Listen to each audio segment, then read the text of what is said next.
दादा आज तुम्ही बऱ्याच पदाधिकाऱ्यांच्या बैठका घेतलेल्या आहेत. सांगली इथूनही पदाधिकारी आलेले होते. तर कशा संदर्भातल्या या बैठका होत्या? आपल्या पत्रकार मित्रांना सगळ्यांना माहिती आहे, आज संध्याकाळी स्वतः निवडणूक आयोगाचे प्रमुख यांनी आपल्या 29 महानगरपालिकेच्या निवडणुका जाहीर केलेल्या आहेत. त्या निवडणुका जाहीर झालेल्या असल्यामुळं सगळ्याच राजकीय लोकांचे कार्यक्रम बदलले.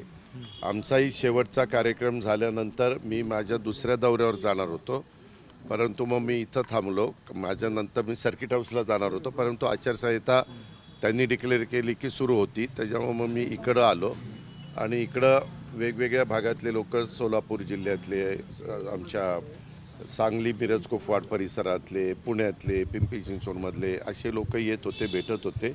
उद्या पण सकाळी 7 वाजल्यापासून मी ह्या सगळ्यांना वेळ दिलेला आहे. काहींना कुठल्या प्रभागाच्याबद्दल काही सांगायचं आहे, काहींचं वेगवेगळी मतं. निवडणुका म्हटल्यानंतर कसं झालं पत्रकार मित्रांनो, आमच्या निवडणुका झाल्या, कोणी आम्ही खासदार झालो, कोणी आमदार झालो, कोणी मंत्री झालो, उपमुख्यमंत्री, मुख्यमंत्री, सगळी काही पदं मिळाली आम्हाला. पण आमच्याकरता काम करणारे जे कार्यकर्ते त्यांचीही निवडणूक आहे. एकतर 4 वर्ष निवडणुका झाल्या नाही. वास्तविक 2022ला व्हायला पाहिजे होत्या, त्या 2026मध्ये आता होत आहेत. त्याच्यामुळे नवीन कार्यकर्त्यांना वाटतं की आपल्याला संधी मिळावी. बऱ्याच जणांनी आणि त्याच्यात खूप जणांना फार त्याच्यामध्ये कष्ट घ्यावे लागले की आता निवडणुका लागतील म्हणून कुणी प्रयत्न केले, परत निवडणुका पुढं गेल्या. असं करत करत या जरा सगळ्यांना म्हणजे जे इच्छुक उमेदवार होते त्यांना जरा त्रासच झालेला आहे. ही गोष्ट खरी आहे. पण आता खऱ्या अर्थाने निवडणुका लागल्यात आणि ह्याच्यानंतर माझ्या माहितीप्रमाणे जिल्हा परिषद तालुका पंचायतीचा सुप्रीम कोर्टाने जो निकाल दिलेला आहे की 50%च्या आतमध्ये आरक्षण पाहिजे. त्याच्यात विशेषतः आपल्या विदर्भातल्या, नंतर मराठवाड्यातल्या 2 आणि विदर्भातल्या बहुतांशी आणि आपल्या उत्तर महाराष्ट्रातल्या काही अशा ह्या निवडणुकांचं 50%च्या आतमध्ये आरक्षण आणतील निवडणूक आयोग, कारण सुप्रीम कोर्टाचेच आदेश आहेत. ते झाल्यावर त्याही जाहीर. मुख्यमंत्री आज असं म्हणाले की पुणे आणि पिंपरी चिंचवडमध्ये तुमच्या सोबत लढणार नाहीत ते, कारण दुसऱ्याचा फायदा व्हायला नको, एकत्र लढ असं सांगतायत मुख्यमंत्री. शेवटी राज्याचे ते प्रमुख आहेत आणि त्यांना जे योग्य वाटतं ते स्टेटमेंट त्यांनी केलं. ठरलंय दादा तुमचं पुणे आणि पिंपरी चिंचवडसाठी? त्याच्यामध्ये त्यांनी जे काही मला त्यांनी काय सांगितलं ते माहिती नाही, परंतु त्यांनी सांगितलं याचा अर्थ चर्चा होऊनच झालेला असेल म्हणूनच ते बोलले. चर्चा झाली का दादा? अरे बाबा, चर्चा झाली का? इथला कार्यक्रम संपल्या इथं आलो. मी TV पण बघितला नाही किंवा काही मला माहीत नाही. मुख्यमंत्र्यांनी काय स्टेटमेंट केलं, मी तर तुम्हाला म्हणतोय की मुख्यमंत्र्यांचं स्टेटमेंट जे झालेलं आहे ते निश्चितपणे आम्ही अनेकदा एकत्र बसतो, चर्चा करतो, त्याच अनुषंगाने त्यांनी केलं असेल. पण दादा तुम्हाला काही माहिती नाही का याच्यामधलं? त्या संदर्भामध्ये तुम्हाला काही माहिती नाही? निवडणुका लढवायची असणार. दादा तुम्हाला याच्याबद्दल काही माहिती नाही का की पुणे? अरे बाबा, अनेक विषयाच्या बद्दल आम्ही चर्चा करतो. त्यांनी आता काय तुम्हाला सांगितलं हे मला माहिती नाही, पण तरी देखील मी सांगतो की त्यांनी सांगितलं याचा अर्थ विचारपूर्वकच त्यांनी स्टेटमेंट केलं. अजित पवार यांच्याशी आमची चर्चा झालेली आहे, पुणे आणि पिंपरी चिंचवड मध्ये आम्ही एकत्र लढणार नाही असं ते म्हणाले. ठीक आहे, बरोबर आहे.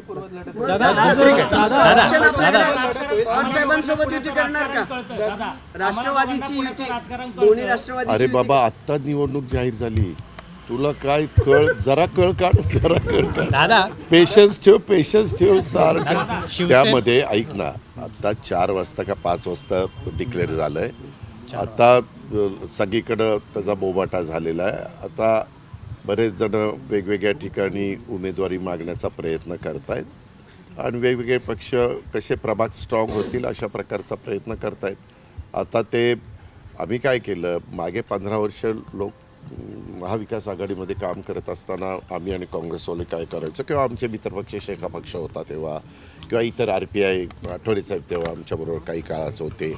तर त्या काळामध्ये आम्ही स्थानिक जी काही जिल्हा असेल किंवा कॉर्पोरेशनला स्थानिक ते शहर असेल, तिथल्या जिल्हाध्यक्षांना आणि तिथल्या जे काही आजी माजी पदाधिकारी, आमदार, खासदार यांना तो अधिकार द्यायचो की तिथली राजकीय परिस्थिती बघून तुम्ही तुमचे निर्णय घ्या आणि तशा पद्धतीनं ते निर्णय घ्यायचे.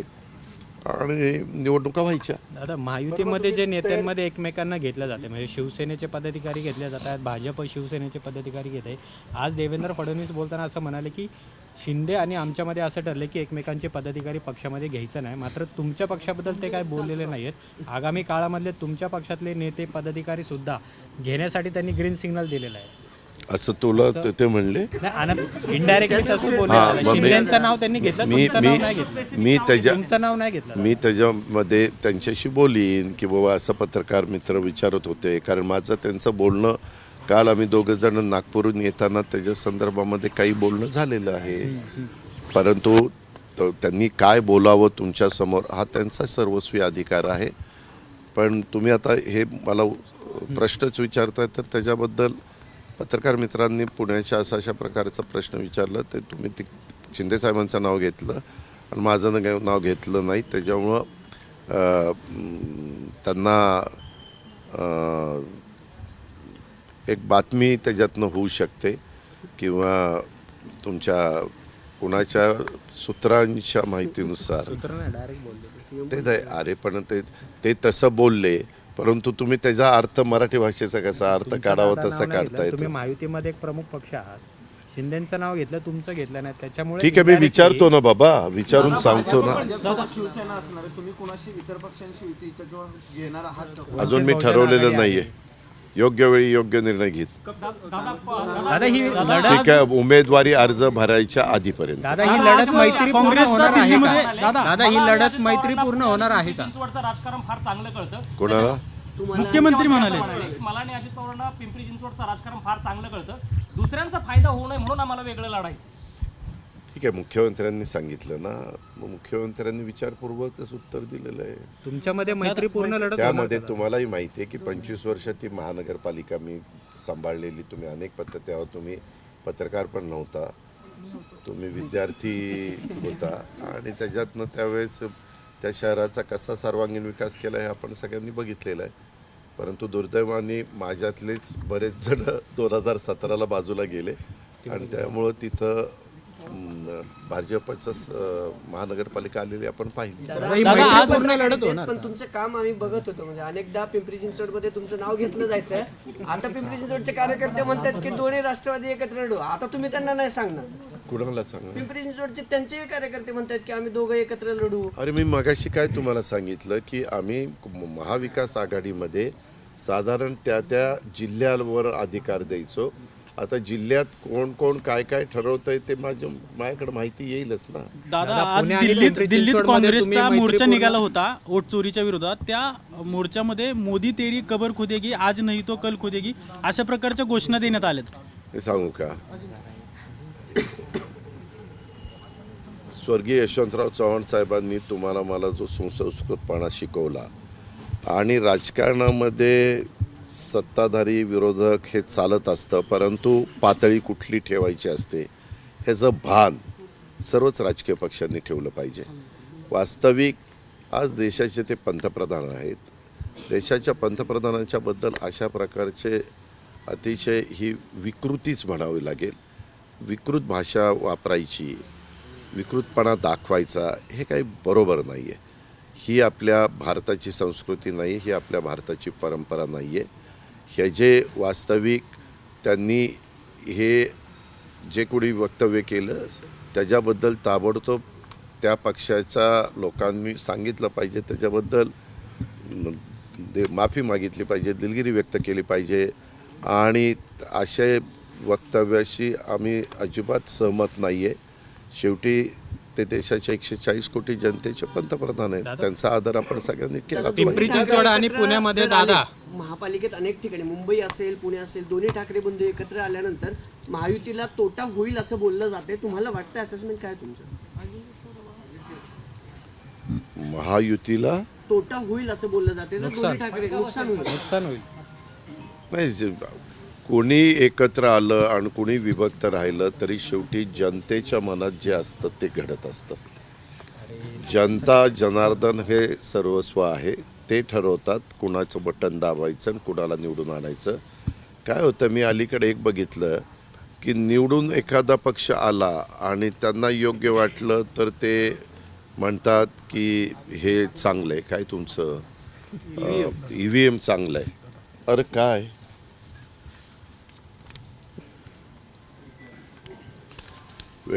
EVM चांगलं आहे अशा पद्धतीनं काहीतरी ते बोलतात आणि जर नाही म्हटलं तर पराभूत झाले की म्हणायचं EVMवर दोष ढकलायचा. हे पण बरोबर नाही. कारण तुम्ही बघा ना, महायुतीला आम्हाला लोकसभेला 31 जागा आमच्या पराभूत झाल्या, अवघ्या 17 जागा आल्या.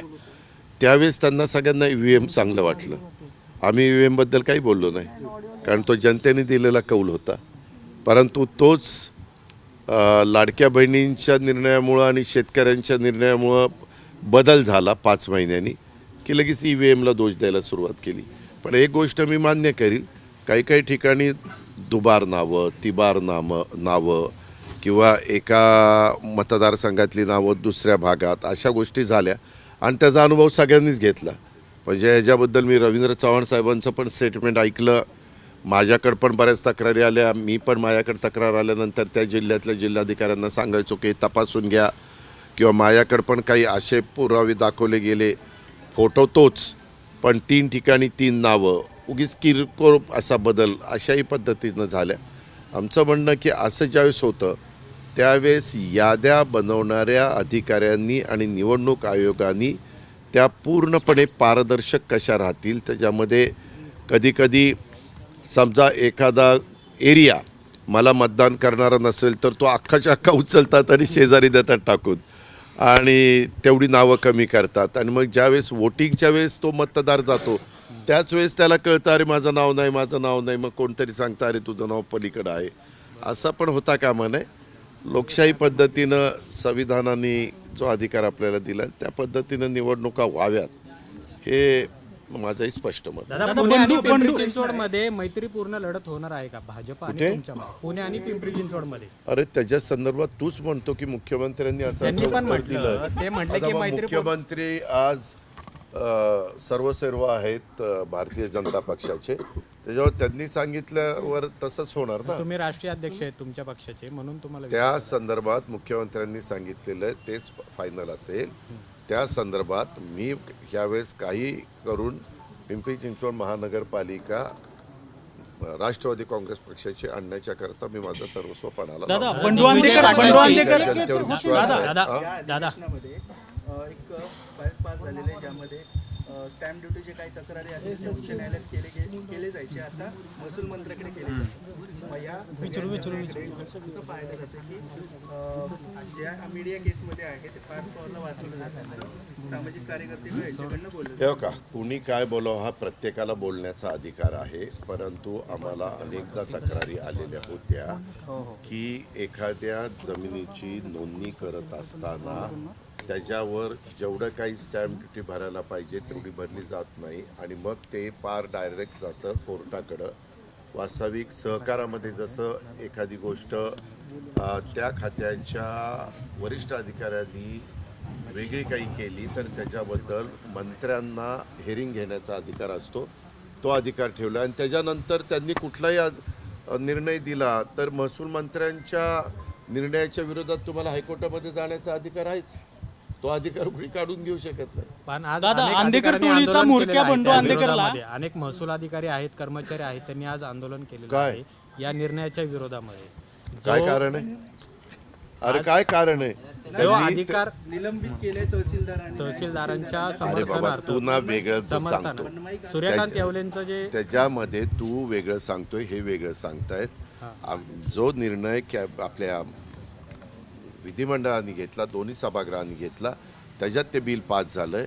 मध्ये काहीतरी अधिवेशनाच्या काळामध्ये काही अधिकारी यांना सस्पेंड केलं असं काहीतरी चंद्रशेखर बावनकुळे साहेबांनी जाहीर केलं. त्याच्याबद्दल ते सगळी माहिती घेतील. त्याच्यात जर घेतलेला निर्णय हा चुकीचा ठरलेला असेल तर ते मागं घेतील. आणि त्या निर्णयामध्ये तथ्य असेल तर ते पुढची कारवाई करतील. दादा मुंडवा जमीन गैरव्यवहार प्रकरणी दादा दिग्विजय मला पाटलांची 9 तास येऊ का, चौकशी झाली आहे. मी काही ज्योतिषी नाहीये. अरे मी काम केलंय म्हणून काय सगळंच तू याच्याबरोबर काम केलं म्हणजे हे सगळं तुला ह्याचं माहिती आहे. अरे मला काय माहिती आहे त्यांनी कशामुळं हे स्टेटमेंट केलं. त्याला ते अर्थहीन स्टेटमेंट आहे असं माझं स्वतःचं मत आहे. दादा मुंडवा जमीन गैरव्यवहार प्रकरणी दिग्विजय पाटलांची पिंपरी चिंचवड पोलिसांनी 9 तास चौकशी केली. ज्या वेळेस एखाद्याबद्दलचा निर्णय पोलीस घेतात चौकशी करण्याचा, तो चौकशी करण्याचा त्यांचा अधिकारच आहे. त्यावेळेस त्यांनी चौकशी करायची असते, ज्यांची चौकशी करायची असते त्यांनी सगळी म्हणजे पूर्णपणे त्यांना चौकशी करायला सहकार्य करायचं असतं. अंधेकरांचं काय ठरलंय का ते कोर्टात त्यांनी याचिका केली होती की आम्हाला निवडणूक लढवायची आहे, म्हणजे अंधेकर परिवारातलं कुणीही दोघं कोर्टाने परवानगी दिली. आता ते राष्ट्रवादीकडून लढणार असं कळतंय. तुम्ही काही अरे वेळ तुम्ही ना सगळं तुम्हीच ठरवता, तुम्हीच प्रश्न उपस्थित करता, तुम्हीच त्याचं उत्तर देता असं ठरलंय. आता मलाच माहित नाही काय ठरलंय ते तुला कळतंय. आता काय बोलायचं ऐका, मला त्याच्याबद्दल आज कुणीही काही त्याच्याबद्दल ही चर्चा आमची कुणाची झालेली नाही आहे. उद्याच्याला मी अनेक बाबींच्यावर चर्चा करणार आहे. मी वेगवेगळे प्रभाग आपले काहीतरी 61 प्रभाग आहेत, 165 नगरसेवक 41 प्रभाग राईट. एक प्रभाग 5चा आहे, 40 प्रभाग 4-4चे आहेत, असे 165. आणि त्या 165च्या संदर्भामध्ये साधारण प्राथमिक चर्चा करत होतो. किती अर्ज आलेत, काय आलेत वगैरे वगैरे ती माहिती घेण्याचा प्रयत्न करत होतो. पण ते म्हणले की बाबा अजून अर्ज येतात, लोकांना नक्की निवडणूक होणार की नाही ह्याच्याबद्दल ते साशंक होते. परंतु आता खऱ्या अर्थाने निवडणूक जाहीर झालेली आहे. मला वाटतं किती तारखेपासून फॉर्म भरायचे? 23 तारखेपासून. त्याच्यामुळं त्याला आता जास्त गती सर्वच राजकीय पक्षांच्या मध्ये येईल. निवडणुकामध्ये अनेक राजकीय पक्षाचे आमदार मंत्र्यांच्या म्हणजे मिसेस जे आहेत ते नगराध्यक्ष झाल्या बिनविरोध. आता सुद्धा अनेक जण जे आहेत ते हे बघ, लोकशाहीमध्ये उद्याच्याला तुझी पण बायको जर बिनविरोध झाली तर आपल्याला काय होणारी बायको तर तो त्यांचा अधिकार आहे. शेवटी लोकशाही आहे रे. लोकशाहीमध्ये कुणाला निवडून द्यावं आणि कुणाला बाजूला करावं हा जनतेचा अधिकार आहे. त्याच्याबद्दल आपण कशी टीका टिप्पणी करू शकतो? राजकीय घराणेशाही म्हणून अनेक नगरसेवकाचे मुलं सुद्धा तिकीट मागतात, अनेक महिला सुद्धा. जर ती घराणेशाही वाटत असेल त्या मतदारांना तर त्यांनी त्या बाबतीतला विचार करावा. त्यांना निवडून हो का, तिकीट देताना बहुतेक राजकीय पक्ष इलेक्टिव्ह मेरिट बघून तिकीटं देतात. अलीकडच्या काळामध्ये तो ट्रेंड देशात सगळीकडे जम्मू काश्मीरपासून कन्याकुमारीपर्यंत पाहायला मिळतो. आपल्यामध्ये पण चांद्यापासून बांद्यापर्यंत पाहायला मिळतो. आणि हे बहुतेक सगळ्याच राजकीय पक्षांनी मान्य केलेलं आहे. आणि फक्त इलेक्टिव्ह मेरिट हे बघून साधारण पुढं जातात. त्याच्यामध्ये ज्यांचं काम चांगलं असतं ते रिपीट होतात. आणि त्यांना असं वाटलं कुठल्या राजकीय पक्षाला की बाबा ह्याला घेतलं तर आपल्याला फायदा होईल, तर ते वेगवेगळे राजकीय पक्ष वेगवेगळ्या लोकांना आपल्याकडे खेचण्याचा प्रयत्न करतात. मग ते वर्षानुवर्ष पक्षात असतात त्यांना संधी दिली जात नाही. अशा पद्धतीने तुम्ही म्हटलं की मेरिटवर उमेदवारी दिली जाते. बरं, तुझा निरोप मी माझ्या ज्यांच्या ओळखी आहेत त्या राजकीय पक्षांना सांगतो की असं एका आमच्या सहकार्याला पत्रकाराला वाटतं की अन्याय होतो, ते ठरवतील. जाऊ.